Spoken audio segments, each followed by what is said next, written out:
Salut à tous et bienvenue dans cette nouvelle vidéo de construction de deck sur MFTCG. Alors aujourd'hui je suis content parce que j'ai envie de vous présenter un de mes decks préférés que j'ai réussi à construire cette année. C'est un deck contrôle glace-feu. Je l'ai appelé le deck gentil. Pourquoi? Parce que c'est un deck où on va envoyer de la gentillesse par paquet de 10.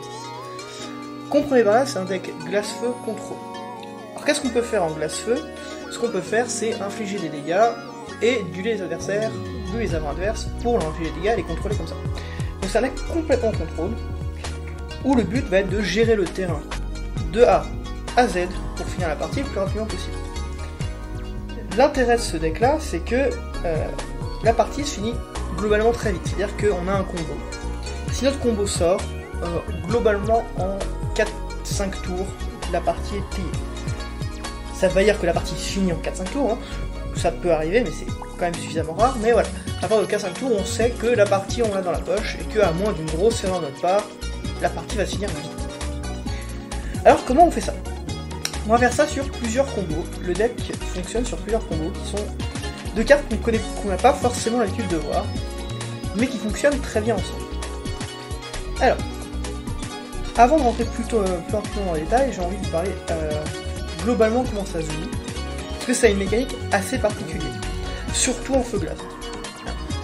Le but du jeu, de ce deck là, ça va être quelque chose qu'on ne voit pas souvent. Pour une raison simple, c'est un deck où on va meuler.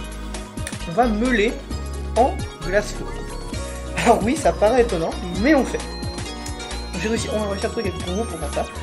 Donc c'est un deck meule, contrôle, glace-feu. Mais là où c'est intéressant, et c'est là où c'est très fort, surtout en tournoi, hein, c'est qu'il faut imaginer un petit peu une situation dans laquelle c'est très fort en tournoi et c'est aussi la raison pour laquelle j'ai nommé ce deck le deck gentil. Alors, il faut imaginer, vous arrivez en tournoi, vous êtes face à un adversaire qui a fait certainement de la route, qui a fait des frais pour venir. Vous êtes dans un tournoi, vous êtes venu pour vous amuser, vous êtes venu pas pour gagner forcément, et vous avez ramené un deck compétitif. L'adversaire peut être débutant ou pas, et vous avez envie justement de vous montrer à quel point vous êtes gentil. Donc qu'est-ce qu'on va faire? On va jouer au jeu, et on va essayer de finir le match le plus rapidement possible. L'objectif c'est que le tournoi se déroule le plus rapidement possible, que toutes les rondes ne durent pas le temps maximal, qu'on finisse au time. Vous voulez donc finir un jeu rapidement. Mais vous voulez pas faire de l'anti-jeu non plus. Pourquoi? Parce que votre objectif dans ce deck là, ça va pas être de meuler l'adversaire, ça va être de vous meuler vous. C'est là le pitch du jeu. Vous allez vous meuler vous pour finir la partie très rapidement. L'objectif c'est que vous perdiez. Voilà. Le but du deck a été conçu pour perdre le plus rapidement possible. Et c'est pour ça que c'est un deck gentil. L'adversaire en face va pouvoir gagner facilement ses matchs. Et on va pas pouvoir vous traiter d'anti-jeu ou d'abandonner parce que ce n'est pas le cas. Vous avez fait un deck qui fonctionne et vous faites des combos avec. Voilà. Donc on va voir aujourd'hui le deck gentil, un deck où on se meule tout seul. Pour ce deck, on va jouer un certain nombre de soutiens qui sont au nombre de 17. Pour cela, on va jouer donc la partie la plus importante de ce deck, enfin l'une des deux, il y aura un autre carte qui sera importante, mais c'est pas un soutien, on en reviendra après. Le soutien le plus important de votre deck, évidemment, pour ceux qui s'y en doutaient, c'est Yule. Alors Yule c'est un soutien à 2, qui vient du starter, donc qui est très facile à obtenir, qui a deux compétences. La première c'est pour 0, je vais regarder la carte de mon deck, tout simplement. C'est-à-dire que je vais pouvoir checker ce qui va sortir, ou ce que je vais piocher. C'est extrêmement fort, hein, etc. Mais c'est pas pour cette raison-là qu'on va la jouer. On va la jouer pour sa deuxième compétence. Cette deuxième compétence, c'est lorsqu'elle va mettre du terrain à la break zone, on va mettre les 10 cartes du dessus de notre deck dans notre break zone. Donc c'est la base complète du deck. Notre objectif c'est de l'emmener en break zone le plus souvent possible. Pour cela, on va jouer plusieurs types de cartes qui vont nous permettre de la découvrir facilement. Deuxième carte est extrêmement importante, ça va être Devo. Pourquoi Devo? C'est un soutien à 4, et dès qu'on va le dueler et le mettre dans la break zone, on va pouvoir choisir un avant-coup 4 ou moins dans notre break zone et le rejouer sur le terrain. Ça va être extrêmement fort parce qu'on a des avants qu'on a envie de jouer souvent sur le terrain, et donc, même si on se les fait gérer ou qu'on se fait des fausses pour jouer nos cartes, on va pouvoir quand même faire les jouer. Donc c'est extrêmement important. C'est même tellement important qu'on va jouer 3 élémentalistes. Alors, les élémentalistes, quel est son effet? Ça va être, dès qu'il rentre sur le terrain, on va choisir un job unit normal et le remettre de notre main. Évidemment, Devo étant un job unité normal, c'est la cible principale de l'effet. On va le jouer pour récupérer notre Devo, pour le rejouer, pour rejouer nos cartes. Autre carte qui est très importante, pour que notre combo soit stable, ça va être 3 Goomba. Alors, Goomba, c'est un soutien à 2 qui a un effet très simple, c'est lorsqu'il est mis dans la break zone, je peux chercher un autre Goomba dans mon deck et le jouer du lait. Globalement, ça me permet de détruire un soutien et qu'il revienne quand même, qu'il reste toujours là sur le terrain. Du lait, certes, mais il soit toujours là sur le terrain. Ça va être très fort pour une deuxième partie du combo qu'on va voir après, au niveau des armes. Troisième soutien, quatrième soutien, voilà. Cinquième soutien qu'on va jouer, ça va être 3 mythes. Alors, mythes, pourquoi? C'est un soutien à 2, et lorsqu'on va se rentrer sur le terrain, on va se défausser d'une carte, et on va chercher un avant du même coup que la carte qu'on vient de défausser. C'est très fort, ça nous permet de chercher les avants qu'on a besoin. Donc tout notre deck va être construit de manière à ce que globalement, n'importe quelle carte puisse aller chercher n'importe quelle autre carte. Et enfin, la dernière carte qu'on va jouer 2 Kaituna, LC de la Zovermillon, de l'Opus 5. De l'Opus 6, pardon. Pourquoi? Parce que ça nous permet de tuto une invocation feu qui peut nous servir au niveau du deck. Sa première compétence qui fait qu'augmenter les dégâts des invocations feu de 1000 ne nous sert pas à grand chose. L'intérêt c'est surtout de tuto une carte pour pouvoir continuer à lancer nos combos. Donc voilà, au niveau du soutien c'est ça, c'est très classique. On joue quasiment tout en x3 parce qu'on a besoin que globalement que les 2 soutiens qui sont Gueule et Devo. Le reste va être là pour stabiliser le deck. On va maintenant passer aux avants. Au niveau des avants, donc, évidemment, la première carte avec laquelle on pense quand on veut se meuler soi-même, ça va être une carte qui est la deuxième carte la plus importante du deck avec Gueule, ce sera Seigneur des Ténèbres. On va jouer en x3. Donc, c'est une carte pour 3 unités, donc elle coûte pas très cher, c'est l'intérêt. Et lorsqu'il rentre sur le terrain, on va choisir les 10 premières cartes du dessus de notre deck, et on va les retirer du jeu. Ça va être la deuxième façon de se retirer, de se meuler notre deck.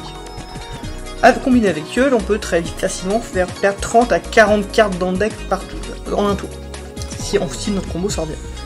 Il y a un deuxième effet qui nous intéresse pas du tout cette fois-ci, c'est au début de la battle phase, on peut choisir un avant et on va juste 3000 points de dégâts. Globalement, ça ne servira pas du tout, c'est vraiment sa première compétence qui va nous servir ici.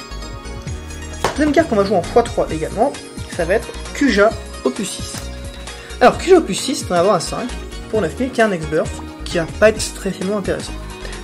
D'ailleurs, sa première compétence ne va pas être très intéressante pour nous. Lorsqu'il va entrer sur le terrain, on va choisir un avant ou un monstre contrôlé par l'adversaire, on va le dueler gelé.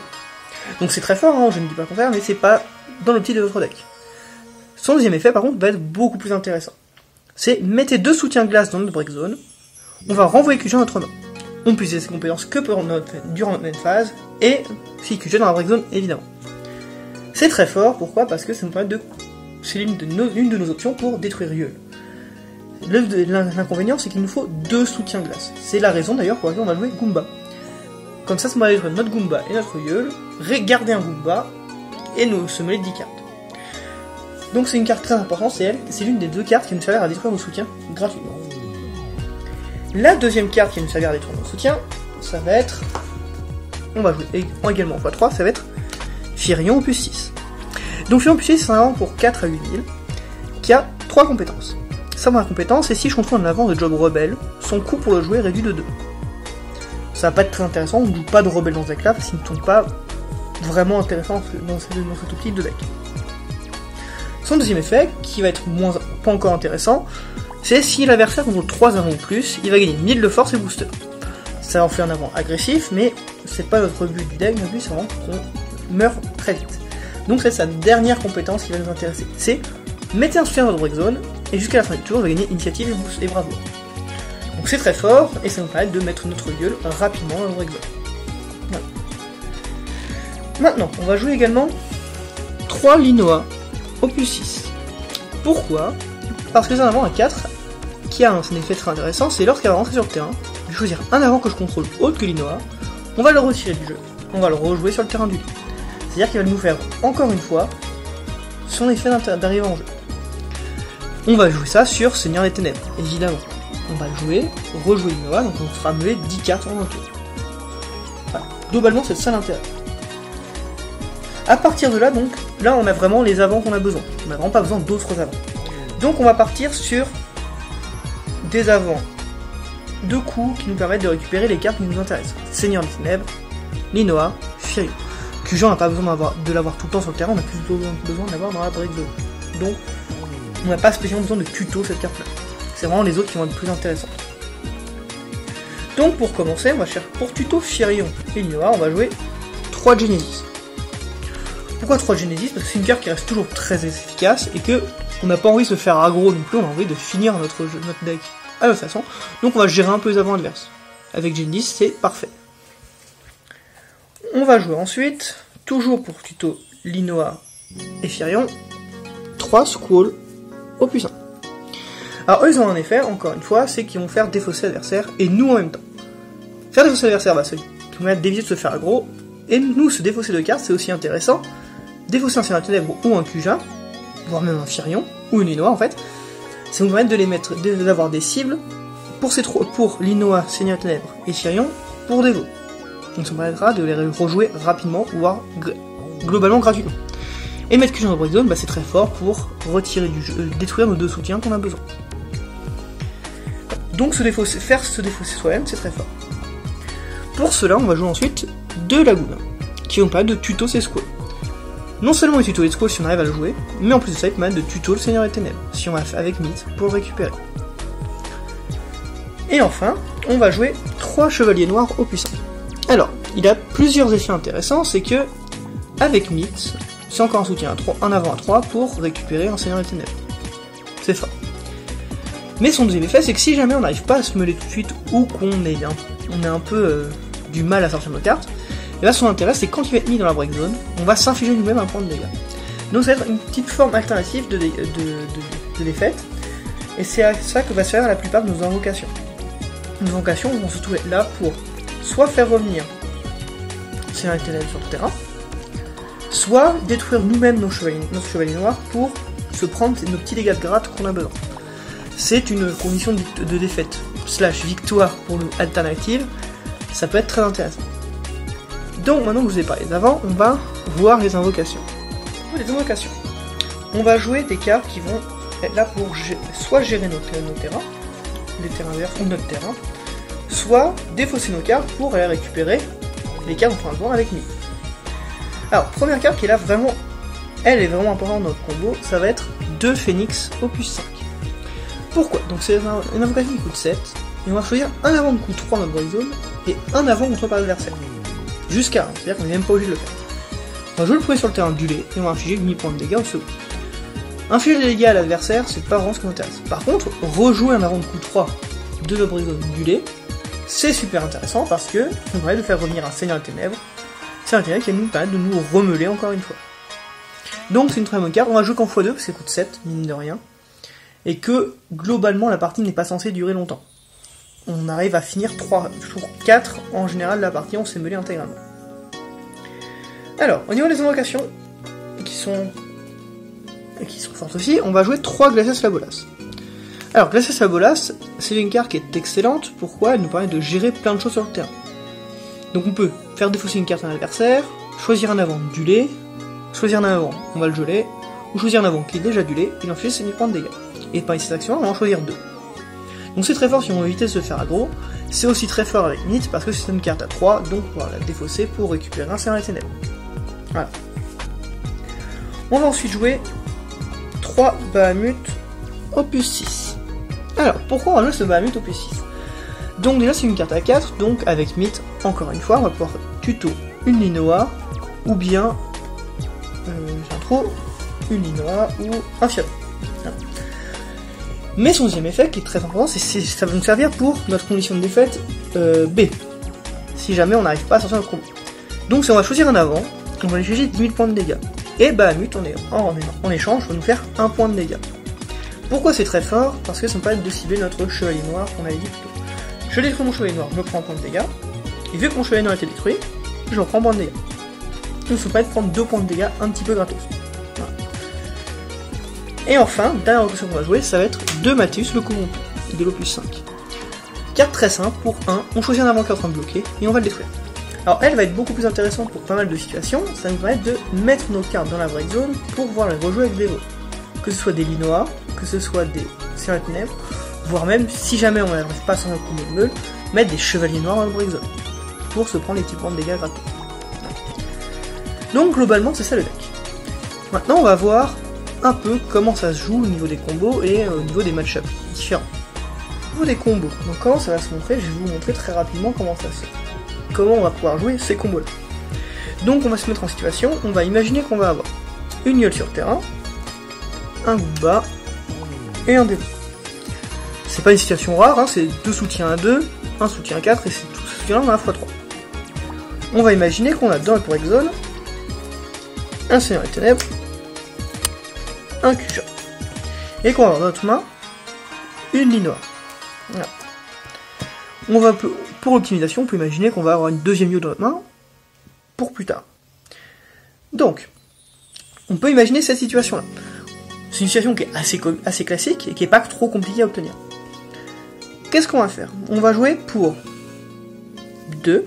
Déjà, on va faire un effet, c'est que on va sacrifier un dévot pour remettre un sur les ténèbres sur le terrain. Effet, on retire 10 cartes du notre deck. On va ensuite sacrifier 2 cartes. On va ensuite sacrifier 2 cartes. Qu'est-ce que je vais dire? Voilà. On va sacrifier. On va payer, on gâche ces 2 cartes là. Défausser une carte, peu importe laquelle. Pour jouer une Linoa. Linoa rentre sur le terrain. Je rejoue Seigneur des Ténèbres sur le terrain. Donc je me remeule de 10 cartes. Ensuite, on va mettre ces 2 soutiens là en break zone pour récupérer notre Kuja. Kuja retourne dans notre main. Effet de Goomba. On va reprendre un Goomba dans notre deck et le rejouer. Un peu de ressources, ça ne coûte rien. Et on va se remeler de 10 cartes grâce à l'effet de Yule. On a récupéré un Kuja dans notre main. On va sacrifier. On va jouer Yule donc sur le terrain. Je me retrouve avec 2 soutiens glace. Et bien on va refaire l'effet de Kuja. On va défausser 2 cartes là, récupérer Kuja, et refaire encore les triggers. On refait l'effet Yule. Donc là avec pas grand chose, si vous avez bien noté, sur ce tour-ci, on s'est mêlé de 40 cartes. En imaginant bien évidemment que ce tour là, c'est pas le tour 1 ni le tour 2, c'est globalement le tour 3. Tour 3 voire 4. Et à aussi faire les calculs, normalement, à ce tour là vous avez perdu. Vous avez mêlé entièrement de votre deck. Donc voilà l'intérêt du deck.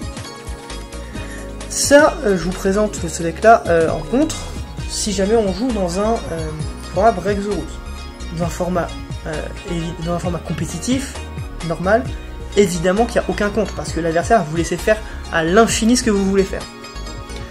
Maintenant, donc en termes de contre, on a quand même quelques contres qui sont assez gênants. Le premier contre assez gênant, ça va être tout ce qui est Porom, Mage Vert. Toutes ces cartes qui vont empêcher les compétences d'action. Ça va nous empêcher de pouvoir nos compétences de dévot par exemple. Donc ça c'est chiant. Deuxième effet chiant, c'est empêcher les compétences auto, qui vont être Seigneur des Ténèbres et Linoa. Donc les cartes qui vont nous gêner un peu, ce vont être Y'Challa L et 7S. Ça va être des cartes qui vont être assez chiantes à gérer, surtout qu'on va pas pouvoir les gérer facilement, parce que Y'Challa ne prend pas de dégâts.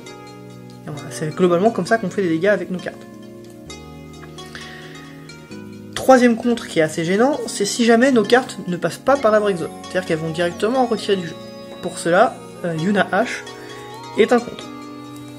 Donc il va falloir penser à ça si jamais vous jouez en format Break the Rules, il va falloir faire attention si vous voyez ce genre de deck qui va arriver.